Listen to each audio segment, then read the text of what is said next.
উপমান আর উপমিত কর্মধারয় সমাস জানার আগে আমাদের জানতে হবে যে উপমান কি আর উপমেয় বা উপমিতটা কি, এটাকে জানতে হবে। হ্যাঁ, এটা আমরা একটা আগে উদাহরণের সাহায্যে জানবো। হ্যাঁ, একটা উদাহরণ নিলাম, কাজলের মতো,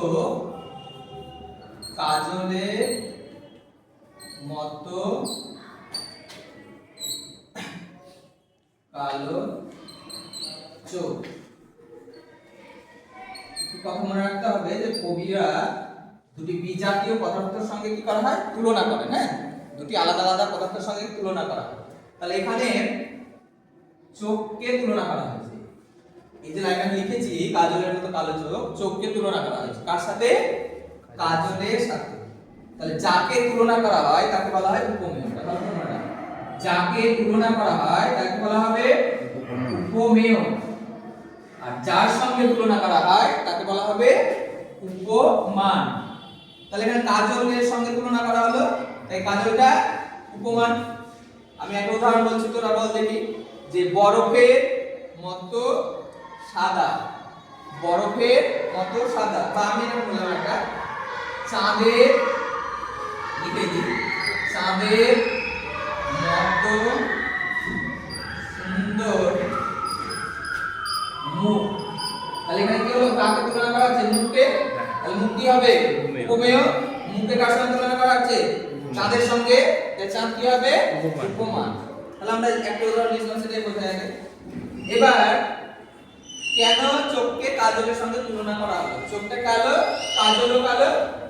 এই যে ধর্মটা, এই গুণটা চোখেও আছে, কাজলেও আছে, তাই একে আমরা কি বলবো?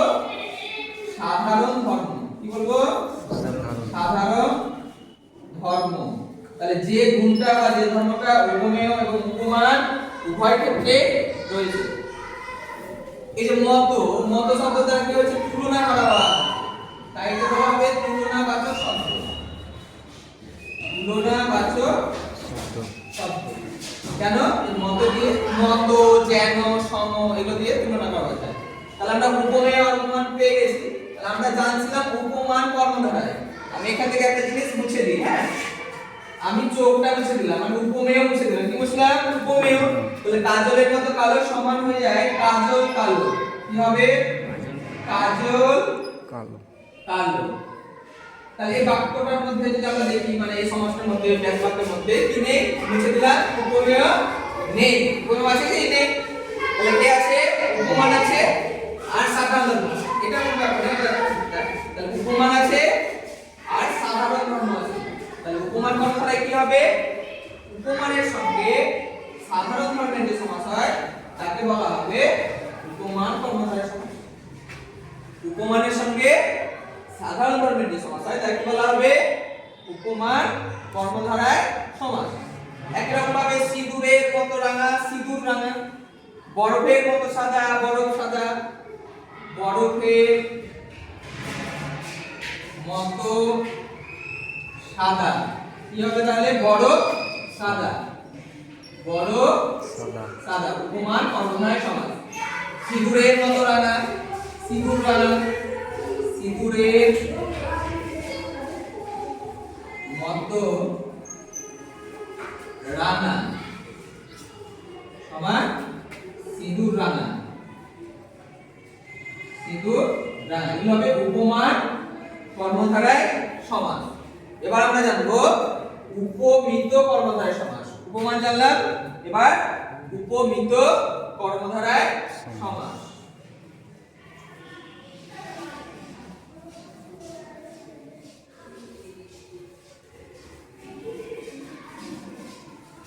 প্রথমে আমরা একটা উদাহরণ নিব। উদাহরণটা হচ্ছে পুরুষ সিংহের ন্যায়। পুরুষ সিংহের ন্যায় সমান পুরুষ সিংহ। পুরুষ সিংহ। তাহলে এই যে আমরা ব্যাস বাক্যটা লিখলাম, এখানে কার সঙ্গে কার তুলনা করা হয়েছে? পুরুষকে তুলনা করা হয়েছে, তাই তো? তাহলে পুরুষ কি হবে? উপমেয়। যাকে তুলনা করা হয় আগে বলেছি তাকে বলা হয় উপমেয়। তাহলে পুরুষকে কার সঙ্গে তুলনা করা হচ্ছে? সিংহের সাথে। তাই সিংহ কি? উপমান। যাকে তাকে তার সিংহের সঙ্গে তুলনা করা হয় না, নিশ্চয়ই এই পুরুষটা কি ছিল? শক্তিশালী। তাহলে ওই গুণটা কিন্তু এখানে নেই। কি নেই তাহলে? সাধারণ ধর্ম নেই।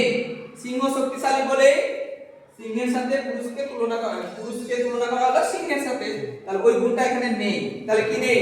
আমরা যদি বলি উপমিত কর্মধারয় সমাস কাকে বলে, কিভাবে বলবো? সাধারণ ধর্মের উল্লেখ না করে, সাধারণ নেই যেহেতু, সাধারণ ধর্মের উল্লেখ না করে উপমেয়ের সঙ্গে উপমানের যে সমাস হয় তাকে বলা হয় উপমিত কর্মধারয় সমাস। তাহলে আমরা দুটো সমাসের মধ্যে পার্থক্য দেখতে পেলাম। এটা যদি আমি আরেকটা উদাহরণ নিই, চরণ কমলের ন্যায়, ন্যায় মানে মতো, তাহলে কি হবে? চরণ কমল হবে, চরণ কমল। আমরা উদাহরণ দিতে পারি কথা অমৃতের ন্যায়, কথা অমৃতের ন্যায়, ন্যায় মানে মতো, সমান কি হবে? কথা অমৃত। এগুলো হচ্ছে উপমান কর্মধারয় সমাসের উদাহরণ। তাহলে আমরা পার্থক্য কি দেখতে পাচ্ছি? উপমান কর্মধারয় সমাসে উপমেয় থাকে না। এখানে আমরা কি দেখতে পাচ্ছি? উপমিত কর্মধারয় সমাসে উপমেয় আছে। উপমান কর্মধারয় সমাসে সাধারণ ধর্ম থাকে, উপমিততে আছে সাধারণ ধর্ম নেই। তাহলে সাধারণ ধর্ম থাকে না, দুটো আমরা পার্থক্য জেনে গেলাম। আরেকটা পার্থক্য, উপমান কর্মধারয় সমাসে আমরা দেখতে পাচ্ছি ব্যাস বাক্যের মধ্যে যে পূর্বপদ আর পরপদ রয়েছে, একটা সবসময় কি হবে? বরফের মতো সাদা, বরফটা কি বিশেষ্য, সাদাটা বিশেষণ। কিন্তু এইখানে আমরা যদি দেখি পুরুষ আর সিংহ দুটোই বিশেষ্য, চরণ আর কমল, চরণ মানে পা, কমল মানে পদ্ম, দুটোই বিশেষ্য, কথা আর অমৃত দুটোই বিশেষ্য। তাহলে কি দেখতে পাচ্ছি?